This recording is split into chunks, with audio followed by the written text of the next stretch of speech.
Good afternoon, everybody, and welcome to Bermuda College. And it's good to see such a good crowd here today, wearing red as well. Quite a few of you, actually. My name's Lyndon Jackson. I'm a counselor here at Bermuda College. I'm also the advisor to the registered student organization Men Speak, that has partnered with Visions Magazine, Desmond Crockwell, to bring this campaign, which is to wear red as a symbolic gesture to stop the violence. First and foremost, let me just acknowledge we have some very important people who are amongst us. We do have the Honorable Michael Weeks, JP MP, Minister of Social Development and Sports. We welcome you to Bermuda College. We also have the Honorable Wayne Keynes, MP JP, Minister of National Security. We want to welcome you to Bermuda College. We want to acknowledge in our midst our very own Acting President of Bermuda College, Dr. Phyllis Curtis Tweed, and also Vice President of Bermuda College, Mr. Dwight Furbert. Okay. We're going to give Mr. Furbert an opportunity to just say a few welcoming words to you all before we move on to Mr. Weeks. And then we're going to also hear from Mr. Desmond Crockwell and also Mr. Antonio Belvedere, who's also here. Okay? Hey. Good afternoon, everyone.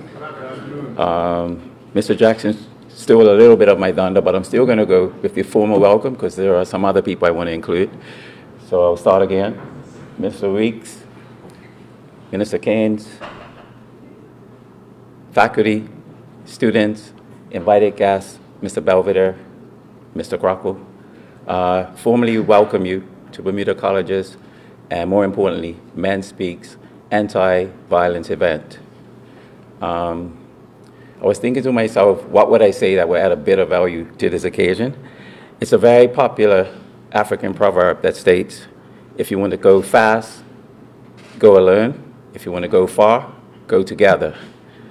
It's Men Speaks fervent hope and prayer that today's event will serve as a catalyst to develop the building blocks necessary to address the very real problems of gang and general violence in Bermuda. Again, I say welcome. Thank you. Yeah.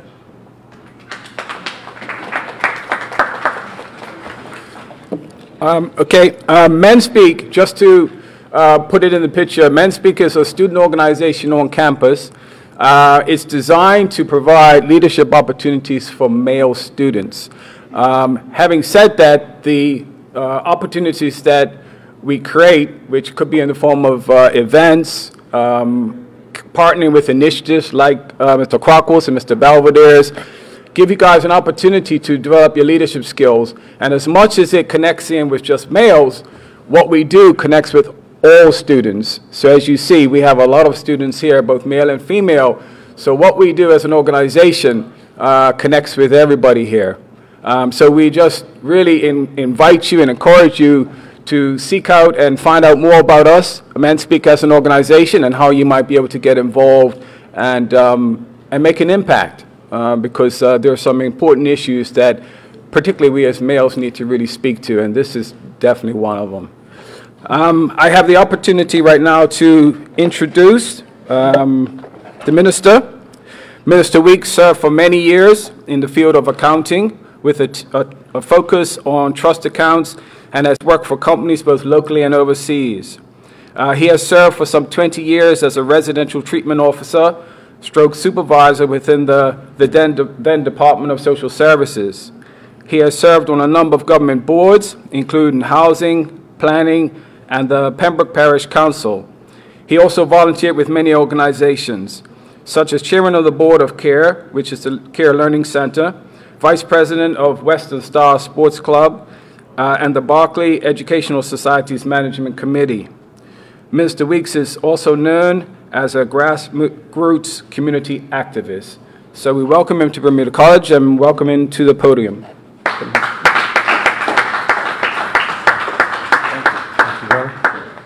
Good afternoon, everyone. Protocol having been established, a special thank you to the President and the Vice President and to my colleague, Mr. Keynes. I've got a smile on my face because every time I hear somebody introduce me, I wonder if they're talking about me or not when they say all those good things. I was just trying to be the best that I can, and here I am today as a Member of Parliament. But first of all, I'd like to also thank Mr. Desmond Crockwell. He's the Director of Youth Vision's Promotions, for inviting me here to speak with you all today. As the Minister responsible for sports, I'm here to talk about the vital role that sports plays in our community with regards to rerouting negative behavior. For starters, sports clubs and sports teams provide youth with positive role models. Let me repeat that. Sports clubs and sports teams provide youth with positive role models. You know, one thing I hear a lot about in Bermuda, which upsets me greatly, is that we don't have enough positive male role models. I can promise you that they are out there, and I can also promise that you will find many of them in coaching roles in sports clubs across the island. I have seen many young men and women, for that matter, lifted up from a bare place by a coach, given a chance on a team, offered a kind ear to talk to, one that does not judge. And to those individuals out there, I want to say thank you. You are and continue to be the change agents that young people need to navigate those often tricky adolescent years. Sports also provides a physical outlet for an individual's emotions and pent-up frustrations. A ticking time bomb eventually has to go off. And trust me, when you are exhausted in a good way from a hard battle on the field of competition, the last thing you feel like doing is putting more energy into engaging in anti-social behavior. Sports also provides a sense of achievement, teamwork, and camaraderie to an individual. You take a young man, for example, that perhaps grew up in a divided home with an absentee father and an addicted mother. Perhaps he doesn't excel at school. He is not strong in academics. Perhaps he has never felt a true sense of purpose or self-worth his entire life until he steps foot on a football pitch or a basketball court or whatever, and suddenly finds that he is a valued member of a team. There is suddenly a sense of achievement, a sense of belonging. Now, a sense of belonging is very important. As humans, we crave that, to find our tribe. Unfortunately, many young black men in Bermuda turn to a life of gangs to find that community. That is the wrong community. Or perhaps they turn to drugs to escape the reality of their situations, or violence to make them feel in control. Sports makes you the master of your own body, the master of your own emotions, and, if you let it, the master of your own future. It teaches you discipline, restraint, to be a humble winner, and yet also gracious in defeat. That is why, as the sports minister, I wholeheartedly support the work of my team in the Department of Youth, Sports and Recreation, who has the responsibility for advancing amateur sport, recreation, and youth development in Bermuda. To achieve this goal, the Department of Youth, Sport and Recreation does the following. They run community centers around Bermuda to engage youth in recreational programs. They run after-school programs with sports and recreation activities for young people. They manage the national sport governing bodies in Bermuda. They operate Bermuda sporting facilities. They host day camps and summer camps for our youth. They provide grants specifically to young people or to organizations working with youth. I am proud of the work that they do, and I pledge to you to continue to support them as best I can. As minister, to ensure all Bermudians, especially the youth, have access to the potentially life-changing world of sports. But before I take my seat, ladies and gentlemen, as I stand here before you today, sharing things with you that I've shared with my 3 sons since they were little boys. Today, they will be 30, 28, and 23. I raised that because the elephant in the room, those of you who have seen today's paper, or the headlines, are my 2 sons, who are in England right now, incarcerated.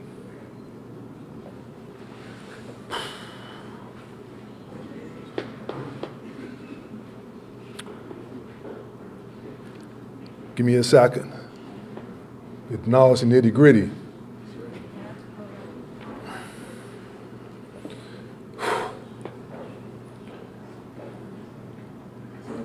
My 30-year-old son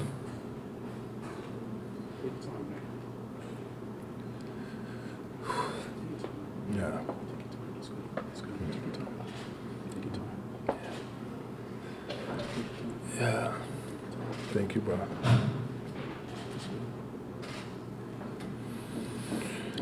Okay. I started off talking as the minister, and I'm going to end my talk as a father. My 30-year-old son, Malik, died on a motorcycle when he was 24 years old. And I don't know if you've seen today's Royal Gazette, but my other 2 sons are locked up abroad for making foolish choices.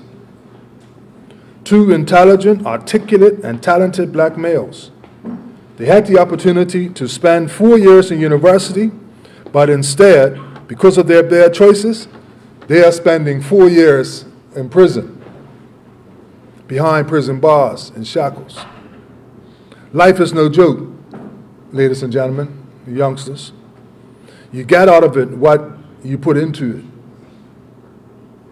Know the importance and relevance of a solid education, the importance of living a wholesome, clean life, the importance of respecting yourself, which ultimately translates into respecting others. Our prison is full of young black men. I want to say that there from the bottom of my heart. Our prison is full of young black men. Our street corners are full of young black men. But the Bermuda College has plenty of choices for our young black men. And it's all about choices. Value the role that the Bermuda College is playing in each of your lives. Come to college every day determined to make the most of the opportunity. Graduate and go on to further your education abroad or secure valuable employment right here in Bermuda. Then become men that make positive contributions to our society. All the best, and thank you for listening.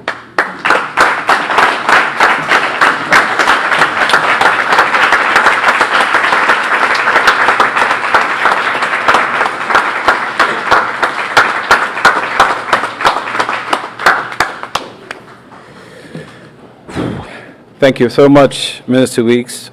Thank you very much. An illustration that when we talk about taking a stand against violence, red symbolizing stop the violence. Violence comes in many forms. We need to remember that, acknowledge that, and find ways of addressing that. So thank you, Mr. Weeks. Minister Cairns, I know it's impromptu. Did you want to say a few words? Okay.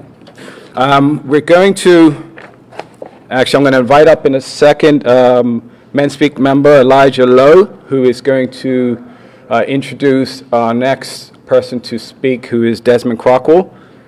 He is around, isn't he? Yes, sir. He's there? Okay. All right. Elijah, you want to come to him?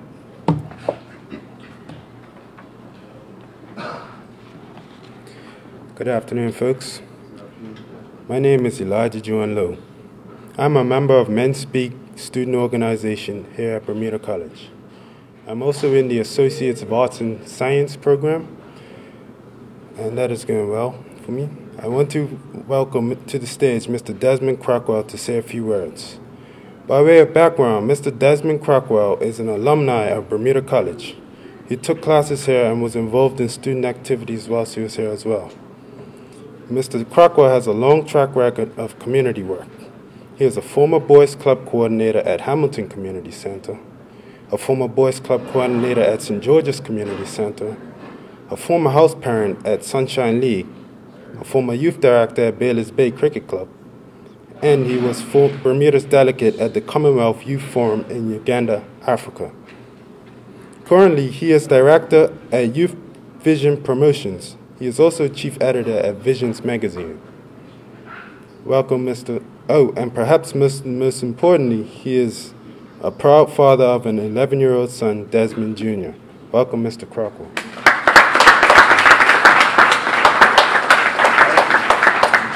Thank you, Elijah. Okay, 2 minutes. I'll be on the note. First, I want to thank Mr. Lyndon Jackson. We're dealing with Linwood Richardson all this time. I want to thank Lyndon Jackson, Sackner Boy. I want to thank you all for answering the call, coming out. For those that were read, we want to say a special thank you to you all. When Mr. Jackson and I had started the conversation, there was a purpose behind this. The purpose to a read is twofold. One is going to be for bloodshed, which is why we got Antonio. We're going to remember the people that's lost loved ones. It's not easy burying a child. It's not easy burying a friend. It's not easy burying a brother or sister or sibling. So we're going to take the time out just to remember them. So when you got your red one, there's a significance behind it. And think about those that have that go forgotten after a while. You know, so that's one reason why we got red. The next one is going to be for love. Love, unconditional love. We can get across anything. Love conquers all. For those that believe, we see Minister Weeks, he's got love for his son, which is why he broke down. And that takes a lot of courage for the gentleman. I want to thank you, Mr. Weeks, for speaking on a situation that's close to heart. It's not easy to speak one. So that red represents love because we're thinking of people like Minister Weeks. And there's a lot of Minister Weeks out there that are suffering in some way that we can just show love. Even if it's just a handshake afterwards, give him a hug afterwards.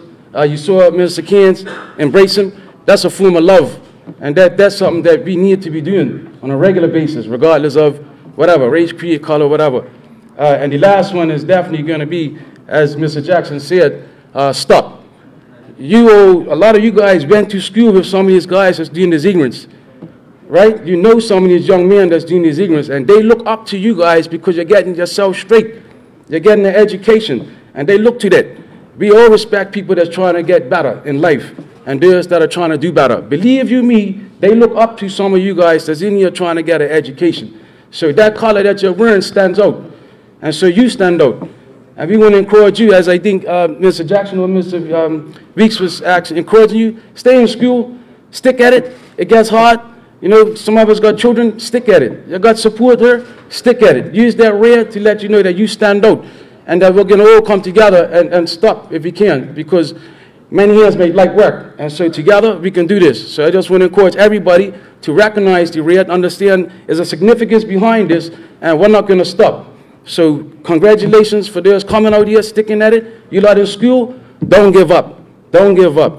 And from Youth Vision Promotions to all of you, we love you all. And we want to thank you. Thanks a lot.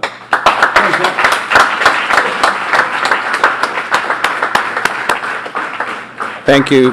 Thank you, Desmond. And those conversations that we had went a long way back, so I'm really excited that we've been able to kind of make it happen, and we'll continue to make it happen as this partnership develops. I'd like to now invite to the podium Mr. Caleb Roberts, who's going to introduce Mr. Antonio Belvedere.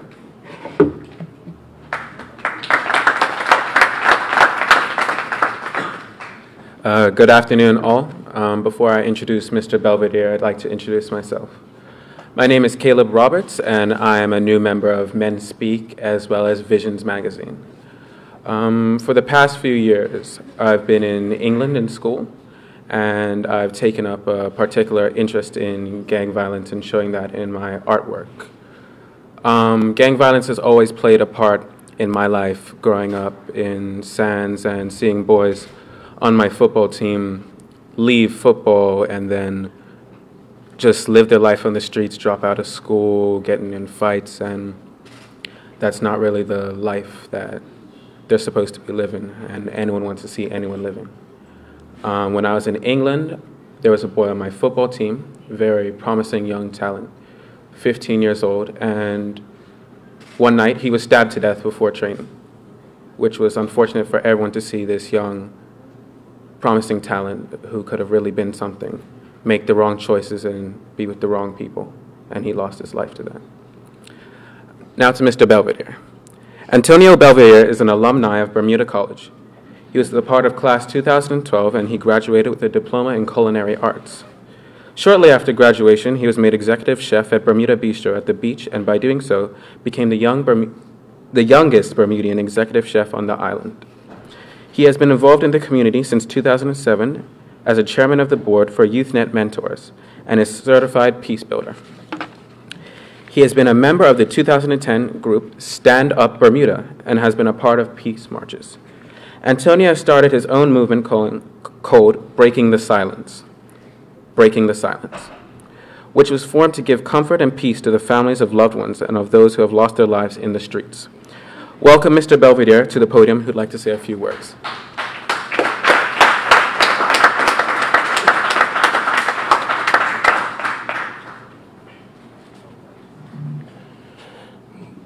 Good afternoon, everybody. First, I want to say thank you very much for having me. It feels good to be, I guess I could say home. Feels good to be home. I just want to let you guys know what Breaking the Silence is doing and what we've done. And it's crazy where we are today with it, as I only actually envisioned one candlelight visual. So what we do is we do candlelight visuals, and we've moved it around the island. But the first one I did was in Victoria Park. And the motive for it was the late Taylor Greer, who was shot and killed on Court Street. Taylor was a dear friend to me. We grew up together out in Spanish Point. And to see him being shot and killed as an innocent bystander really touched me. Because one, he's a father. I'm a father myself. I have 2 kids. I have a 1-year-old son and a 2.5-year-old daughter. And to know that anybody could be hit and killed and a child could be fatherless like that really affected me. So I put together a candlelight visual in Victoria Park shortly after Taylor's death to try and bring the families of those lost together. And from there, it was like, I can't stop now. So what I've done, I've had 3 candlelight visuals already, and I have another one planned for the 2nd week of November in St. George's. And what we're doing is I'm trying to form a charity where we can support the kids who's lost fathers. I have 52 crosses with names on them of people who's been killed since 2003 to 2018. You do the math, that's about 80 kids without a daddy. 80 kids without a daddy. One little girl came up to me at my first candlelight visual, and she actually has never met her father. Her mother was pregnant. I found out she was pregnant 2 weeks after her father was killed. She came up to me and said all she wants to do is hear her father's voice. From there, I said, it's no stopping. It's no stopping, because I was able to go home that night to my 2 children. And I broke down, and I broke down, and I broke down when I saw my children when I walked in the door. But we want to work in trying to start a charity to help the kids who's lost fathers. If they want to be a part of a football team or whatever, we want to raise funds to help them do that. If they want to be a gumbe for schooling. We also want to help pay for funeral costs and debts that may have occurred from the loss of a loved one due to violence in Bermuda. And we're just trying to just kind of bring the families together. They've never met each other, but they share one thing, and that's the loss of a child. That's the loss of a child. And it's the hardest thing to see, and it's the hardest thing to witness. But for them to actually, my movement actually helps give them closure, because they're able to actually connect with other people who are sharing the same things, who they've never met before in their lives. They see many people crying wolf. They see many people looking for closure. We have unsolved murders here, and we just kind of have to stick together as a community to help these families and to help ourselves, because it's only getting worse. That's what it seems like to me. It's only getting worse, and things are getting a lot more reckless. So we have to be aware of our surroundings. We have to be aware of who we're hanging with and all that type of thing. And we have to try and give them positive feedback. If you see guys doing a pack, don't be afraid to tell them where the right path is or what to do. You know what I'm saying? Don't let them dig you down in a hole because you're doing something positive. You know, in 2007, I was given a death threat for having a peace march on the House of Assembly, and I'm still here doing what I have to do, because at the end of the day, I have children now, and I can't leave them without me. So in saying that, you know, if you guys could play your part and just stay positive, stay in school for sure. Bermuda College, everybody says, oh, you know, I get Bermuda College, just whatever, I want to leave the island, whatever. At the end of the day, you're still getting an education. I graduated from here with a diploma in culinary arts, not an associate's, and I became the executive chef. And I am now an executive chef, and I have my own business. So it's what you make it at the end of the day. So don't let nobody drag you down. And again, thank you very much. Oh, actually, and I actually wanted to say one more thing. I actually do another campaign called Free Hugs. And Miss Mallory, sir. Miss Mallory probably remember I was student government president here at Bermuda College. And we did a campaign called Free Hugs where we wore shirts that said Free Hugs. And, you know, and now I'm doing it in town. I just message a few people and say, let's go give people hugs today. So we go and do that. And sometimes it's good to do that on campus. And I'm going to challenge you guys to maybe do that one day, Frey. Mr. Jackson, you know, do that one day and just spread the love, because, you know, there's a lot of times where people actually do need a hug, and you'll never actually realize that until you actually do it, you know. So thank you very much for having me, guys.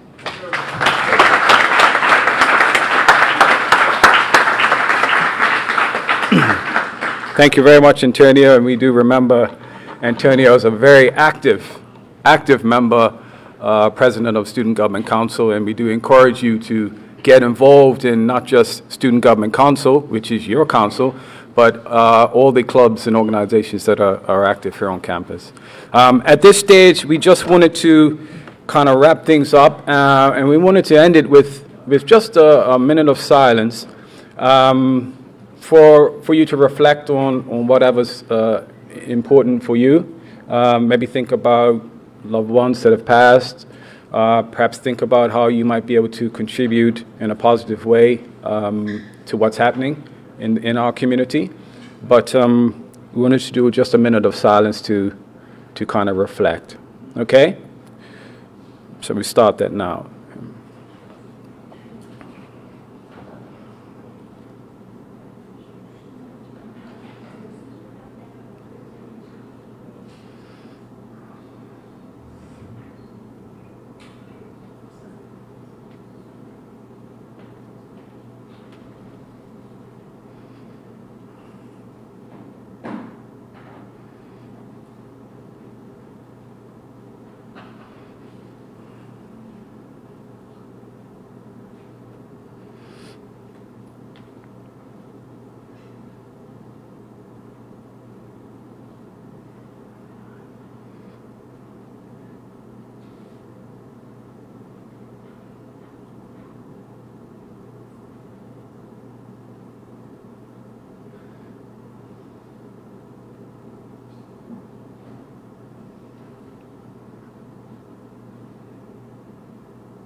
Okay, thank you very much. That kind of concludes our ceremony today. Again, we want to thank Minister Weeks for taking time out to come, Minister Keynes for taking time out to come. We want to thank Acting President Dr. Phyllis Curtis Tweed, Vice President Dwight Furbert. I just want to add, our board chair who is hiding on his steps, Mr. Peter Souza. And just a trivia point, I like trivia. A lot of you students walk around the campus daily. I just want to point out, I'll be remiss if I didn't, Mr. Weeks, in the back there, Mr. Joseph Weeks, in our TACO, is the brother of Mr. Weeks, Minister Weeks, yeah? All right. I didn't connect that dot. Maybe because you're wearing a Manchester United jersey, you kind of didn't, I didn't see you. But anyway, we want to thank everybody. Those invited, also students, staff, and faculty. It's been a pleasure to see you all, and thank you very much, and take care. Thanks.